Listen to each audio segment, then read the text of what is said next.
코로나19 사태가 심각해지자 당정청이 모여 머리를 맞댔습니다. 추경안과 마스크 공급 문제가 집중적으로 논의됐습니다. 감염 우려로 폐쇄된 국회는 내일 오전 다시 개방될 예정입니다. 취재기자 연결합니다. 김대근 기자.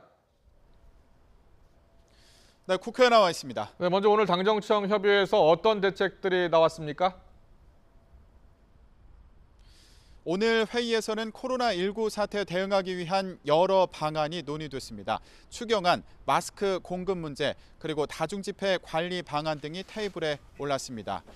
마스크 부족 문제와 관련해서는 농협 등 공적기관을 통해 이전보다 쉽게 시민들이 마스크를 구할 수 있게 하는 방안과 수출을 제한하는 내용이 논의됐습니다. 당정청은 추가 경정 예산을 빨리 편성하자는 데에도 뜻을 모았습니다. 또 추경 처리가 늦어지면 긴급 재정명령권을 발동하는 방안과 예비비 사용에 대해서도 논의됐습니다. 오늘 회의 내용을 들어보겠습니다. 추경의 국회 통과가 조금이라도 지체된 데만 긴급 재정명령권이라도 발동해서 적시 대응해야 할 것 같습니다.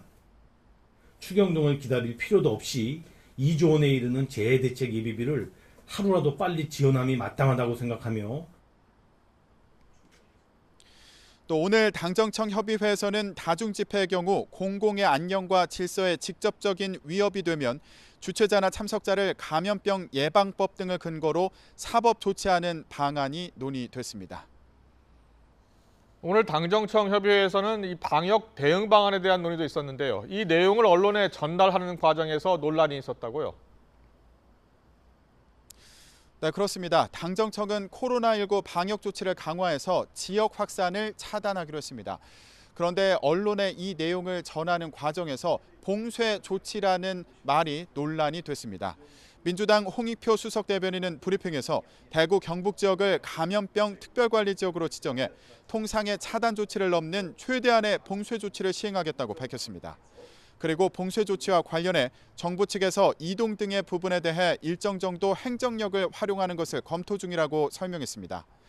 이를 두고 대구 경북 지역의 이동을 제한하는 거 아니냐는 논란이 일자 방역망을 촘촘히 해서 코로나19 확산을 차단한다는 의미로 지역 출입 자체를 막는다는 건 아니라고 해명했습니다. 들어보겠습니다. 봉쇄의 개념이 우리가 일반적인 이 부분에서 이해하는 것처럼 지역을 봉쇄한다는 의미는 절대로 아닙니다. 이것은 방역과 관련된 의미고 절대로 지역을 봉쇄한다는 것은 아니라는 점을. 이에 대해 미래통합당 심재철 원내대표는 입장문을 내고 대구 경북 지역을 우한처럼 폐쇄하겠다는 것이냐며 지역민들의 자존심에 상처를 줄 수 있는 용어 사용은 삼가야 한다고 비판했습니다. 민주당 내에서도 우려의 목소리가 나왔습니다. 대구 수성갑의 민주당 김부겸 의원은 봉쇄 조치라는 표현이 사용돼 불필요한 논란이 일었다며 왜 이런 배려 없는 표현이 사용되는지 비통한 심정이라고 말했습니다. 그러면서 대구 경북민들의 심정을 헤아려 불안감을 키우고 마음의 상처를 줄 수 있는 어떠한 언행도 삼가달라고 호소했습니다. 네, 국회는 코로나19 감염 우려로 지금 폐쇄된 상태인데요. 김대근 기자도 지금 국회 의사당 밖에서 소식을 전해주고 계신 거죠? 네, 그렇습니다. 건물이 폐쇄되면서 저도 이렇게 건물 밖에서 소식을 전하고 있는데요. 의원회관에서 있었던 토론회 참석자가 코로나19 확진 판정을 받으면서 국회 건물이 전면 폐쇄됐습니다. 국회의사당 본관 건물은 물론이고 의원회관, 의정관, 또 국회 도서관, 그리고 어린이집도 출입이 통제되고 있습니다.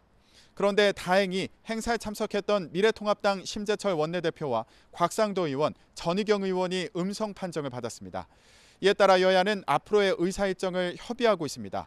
건물은 내일 아침 9시에 다시 개방되는데요. 여야는 이후에 국회 코로나19 대책특위 구성안 처리와 코로나 3법을 처리하기 위한 본회의 날짜를 정할 예정입니다. 또 당정청 협의회에서 뜻을 모은 추경안에 대한 협의도 진행할 것으로 보입니다. 지금까지 코로나19로 폐쇄된 국회에서 YTN 김대근입니다.